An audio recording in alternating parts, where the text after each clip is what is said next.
Bonsoir, bienvenue au Talk Orange Le Figaro. Nous recevons ce soir Guillaume Garot. Guillaume Garot, bonsoir. Bonsoir. Vous êtes député maire socialiste de Laval et porte-parole de Ségolène Royal. Merci d'être venu. Christine Lagarde, ce matin, a été interrogée sur Dominique Strauss-Kahn et voilà ce qu'elle a répondu. Tout le monde s'accorde, et j'en fais partie, pour dire qu'il fait un très bon travail au Fonds monétaire international. Il soutient les thèses françaises pour ce G20. Donc nous avons besoin de lui là où il est. Vous partagez son opinion? Il y est bien qu'il y reste? Je vais vous dire surtout, moi je trouve les attaques de M. Jacob parfaitement malsaines. Et donc comme socialiste, moi je me sens... Est-ce que ce sont des attaques antisémites? Parce qu'on tourne autour du mot, mais c'est ce que moi, je veux dire, Pierre. Je ne veux pas rentrer là-dedans. Et franchement, non, mais je ne veux pas rentrer là-dedans. Mais parce que ça rappelle les années 30, alors il y a un magma autour de ça qui n'est pas bon pour le climat politique de notre pays. Mais ce que je voudrais dire, et pour répondre à Christine Lagarde, c'est qu'aujourd'hui, on a un dirigeant français au FMI. Et les propos de M. Jacob ne font qu'affaiblir finalement la France à ce niveau international et donc nuisent gravement, je trouve, à la crédibilité internationale de notre pays. Donc voilà, je condamne doublement les propos de Christian Jacob. En même temps, on a entendu les socialistes en 2007 dire que le maire de Neuilly ne pouvait pas devenir président de la France, qu'il n'était pas proche des Français. On a l'impression que c'est un jeu assez classique. Je vais vous dire, il ne faut pas juger de la qualité de tel ou tel selon... la médiocrité des autres. Oui, absolument. Et selon sa géographie électorale. Je trouve qu'on ne fait pas avancer le débat. Parlons plutôt du fond, parlons de l'emploi, parlons du pouvoir d'achat, parlons de l'éducation. Je vais vous dire, c'est là-dessus que nous attendent aujourd'hui les Français. Et moi, je note quelque chose je trouve, d'inquiétant dans le climat où nous sommes. Alors, quittons cette polémique.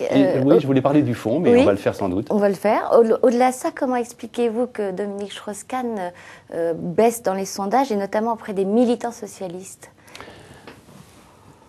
Je crois qu'on a besoin de clarté aujourd'hui. Et je considère que notre pays, aujourd'hui, n'a pas le moral, ou plutôt il a le moral dans les chaussettes.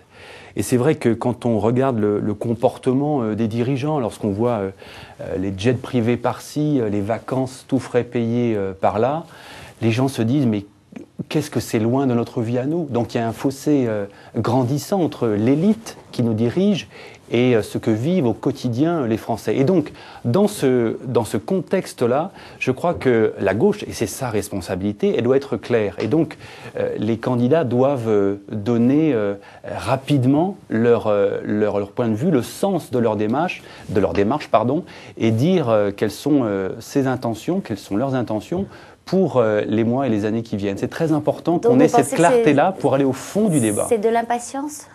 Je crois qu'il y a une forme d'impatience, effectivement, de la part des Français de gauche qui veulent savoir quels sont les projets des uns et des autres. Il faut sortir du feuilleton de certaines candidatures, effectivement. Eh bien, nos internautes aussi veulent de la clarté. L'un d'entre eux, Christian Fournier, vous demande, au cas où Dominique Strauss-Kahn présenterait sa candidature à ses primaires, Ségolène Royal maintiendra-t-elle la sienne ou alors se retirera-t-elle de la compétition pour lui laisser le champ libre? Il ajoute qu'à son avis, ce serait une erreur. Apparemment, c'est un partisan de Ségolène Royal. Quelle est votre réponse? Ma réponse, c'est que Ségolène Royal n'est pas candidate pour se retirer. Et donc, elle est candidate pour proposer, pour construire, pour avancer un projet pour le pays. Et ce qu'attendent fondamentalement les Français aujourd'hui, c'est qu'on leur parle, je le disais tout à l'heure, emploi des jeunes, qu'on leur parle pouvoir d'achat, qu'on leur parle éducation des enfants et que là-dessus, on soit capable de faire des propositions qui soient claires, qui soient crédibles. Et c'est vraiment ça le sens de la démarche de Ségolène Royal dans le cadre de ses primaires. Et donc, il n'est pas question pour elle de renoncer, de retirer sa candidature. Tant mieux s'il y a d'autres candidatures, c'est ça le sens des primaires aujourd'hui. Tant mieux si ça permet un vrai débat de fond. Vraiment, c'est nécessaire pour notre pays. Mais justement, elle n'arrête pas de parler du fond. Là, j'apporte de l'eau à votre moulin. Et pourtant, elle stagne dans les sondages. Elle est même parfois donnée 4e derrière Strauss-Kahn, Aubry et Hollande.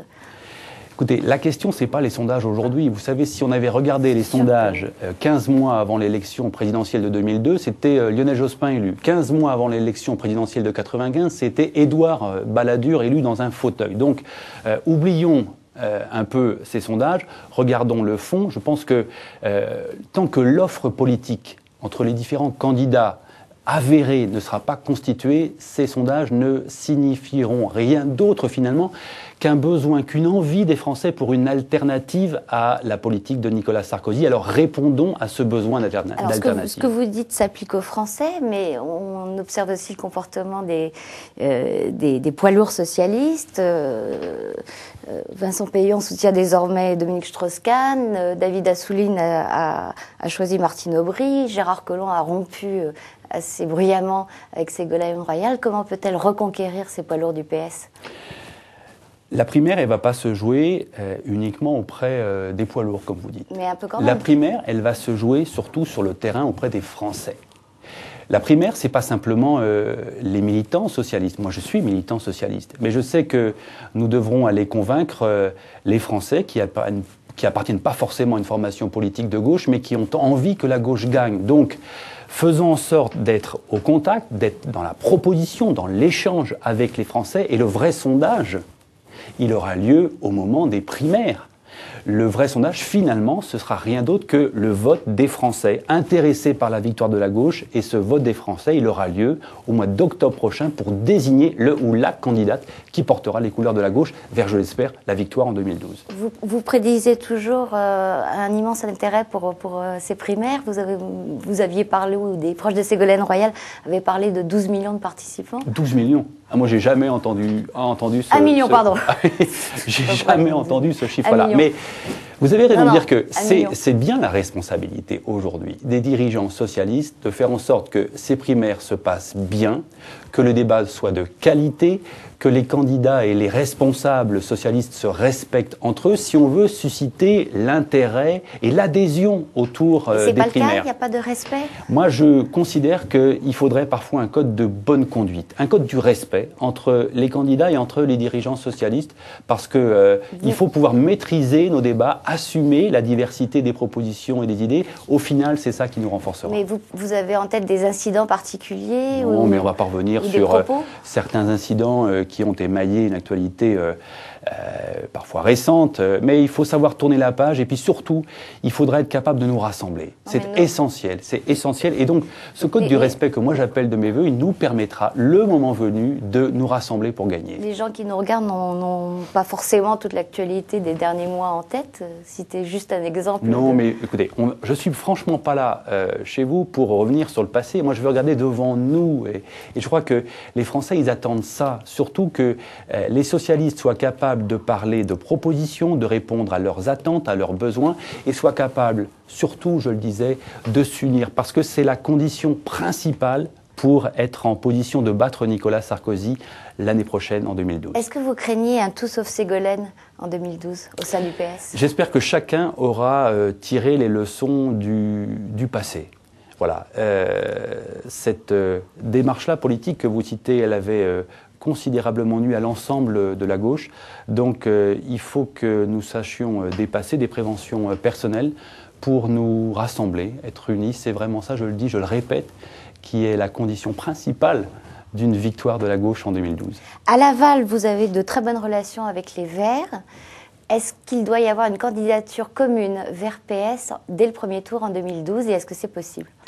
Je ne sais pas si c'est possible pour la présidentielle, mais ce que je crois fondamental, c'est que nous soyons capables, socialistes, Verts, PRG et autres forces de gauche, de nous rassembler sur un projet politique, sur un programme de gouvernement, sur un programme législatif, parce que c'est ça aussi qui fera la crédibilité de la gauche. Est-ce que la gauche, elle est capable de se mettre d'accord sur le fond, sur l'essentiel, sur les grandes réformes engagées pour notre pays et les réponses concrètes à apporter à la vie des Français? Si on est capable de ça, alors on a quelque chance de remporter la présidentielle de 2012. Ça veut dire, pas juste d'un oui ou d'un non, que vous ne souscrivez pas au souhait de Martine Aubry d'une candidature verte. Elle estime qu'une candidature verte est nécessaire.